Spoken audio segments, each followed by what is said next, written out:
Hi everyone, I hope you can hear me okay. I'm out on a walk at the moment and I initially was thinking about writing a script, reading it out loud based on what I've written in the handbook, but it didn't feel like I needed to recite from the book.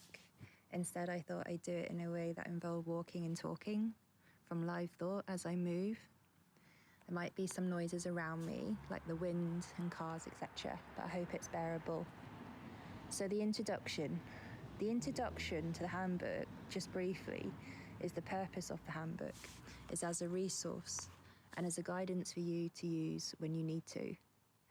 And it's also just to read through to give you an idea of what your contribution does and perhaps expand upon that by looking at what you're doing in a social way.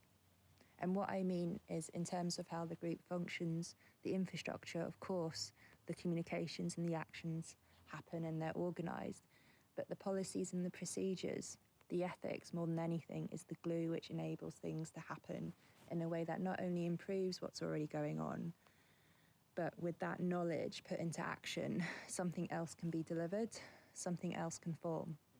And I think it is an action that takes place on a higher ground. When I started the role, there was a lot of speak about accessibility, and I'll come to that in the Access Rider, which is very new for all organisations. So it's really pioneering this idea of community that is flexible in its approach and its attitudes and in its practice by really understanding who is involved within the group as individuals. And the only way to know that is to have a conversation at the beginning and really get to understand who our participant is, and also for the participant to understand what they're getting involved in. I think this is very important. So that's the nature of the Access Rider.